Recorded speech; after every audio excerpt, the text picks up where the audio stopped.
Hey again, everybody. Sorry, I got interrupted with a phone call I had to take, so I had to stop that video pretty quickly. Anyways, we're back at the Secret Garden. We're still reading chapter 9 called The Strangest House, and I'm going to pick up where I got interrupted a couple moments ago. So our Dickon can only read printin'. If Thad could print, we could write a letter to him and ask him to go and buy the garden tools and the seeds at the same time. Oh, you're a good girl, Mary cried. You really are. I didn't know you were so nice. I know I can print letters if I try. Let's ask Mrs. Medlock for a pen and ink and some paper. I've got some of my own, said Martha. I bought 'em so I could print a bit of letter to Mother on a Sunday. I'll go and get it. She ran out of the room, and Mary stood by the fire and twisted her thin little hands together with sheer pleasure. If I have a spade, she whispered, I can make the earth nice and soft and dig up weeds. If I have seeds and can make flowers grow, the garden won't be dead at all. It will come alive. She did not go out again that afternoon because when Martha returned with her pen and ink and paper, she was obliged to clear the table and carry the plates and dishes downstairs. And when she got to the kitchen, Mrs. Medlock was there and told her to do something. So Mary waited for what seemed like a long time before she came back. Then it was a serious piece of work to write to Dickon. Mary had been taught very little because her governesses had disliked her too much to stay with her. She could not spell particularly well, but she found she could print letters when she tried. This was the letter Martha dictated to her. My dear Dickon, this comes hoping to find you well, as it leaves me at present.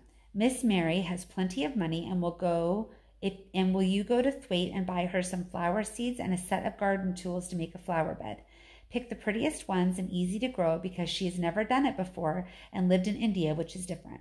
Give my love to Mother and every one of you. Miss Mary is going to tell me a lot more so that on my next day out you can hear about elephants and camels and gentlemen going hunting lions and tigers. Your loving sister, Martha Phoebe Sowerby.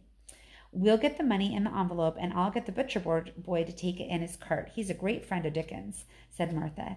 How shall I get the things when Dickon buys them? He'll bring them to him yourself. He'll like to walk over this way. Oh, exclaimed Mary, and then I shall see him. I never thought I should see Dickon. Does thou want to see him? Asked Martha suddenly, for Mary had looked so pleased. Yes, I do. I never saw a boy foxes and crows loved. I want to see him very much. Martha gave a little start as if she remembered something. Now to think, she broke out, to think of me, forgetting that there, and I thought I was just going to tell you first thing this morning. I asked Mother, and she said she'd ask Miss Medlock her own self. Do you mean, Mary began, what I said Tuesday? Ask her if you might be driven over to our cottage some day and have a bit of Mother's hot oat cake and butter and a glass of milk. It seemed as if all the interesting things were happening in one day. To think of going over the moor in the daylight when the sky was blue, to think of going to the cottage which held 12 children. Does she think Mrs. Medlock would let me go? She asked quite anxiously. Aye, she thinks she would. She knows what a tidy woman Mother is and how clean she keeps the cottage. If I went, I should see your mother as well as Dickon, said Mary, thinking it over and liking the idea very much. She doesn't seem like the mothers in India. Her work in the garden and the excitement of the afternoon ended by making her feel quiet and thoughtful. Martha stayed with her until tea time, but they sat in a comfortable quiet and talked very little. Just before Martha went downstairs for the tea tray, Mary asked a question. Martha, she said, has the scullery maid had the toothache again today? Martha certainly started slightly. What makes thee ask? She said. Because when I waited so long for you to come back, I opened the door and walked down the corridor to see if you were coming, and I heard that far-off crying again, just as we heard the other night. There isn't a wind today, so it couldn't have been the wind.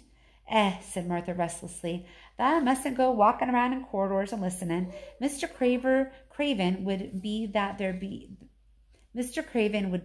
they're angry. There's no knowing what he'd do. I wasn't listening, said Mary. I was just waiting for you, and I heard it. That's 3 times. My word, there's Miss Medlock's bell, said Martha, and she almost ran out of the room. It's the strangest house anyone ever lived in, said Martha drowsily, and she dropped her head on the cushioned seat of the armchair next to her. Fresh air and digging and the skipping rope had made her feel so comfortably tired that she fell asleep. And that's the end of the chapter. I wonder what's happening in the house. What do you think the crying is? Do you think it's really the scullery maid, or do you think it's the wind, or do you think it's something else? Do you have any predictions? I have some thoughts of my own, but I'll wait to see what the story unveils. So the next chapter is called, is chapter 10, and it's called Dickon. So maybe we're going to meet Dickon soon. All right, friends, I hope you have a great day. Sorry for the interruption in the reading today, but I'll talk to you again soon. Have a good one. Take care. Bye, Colts.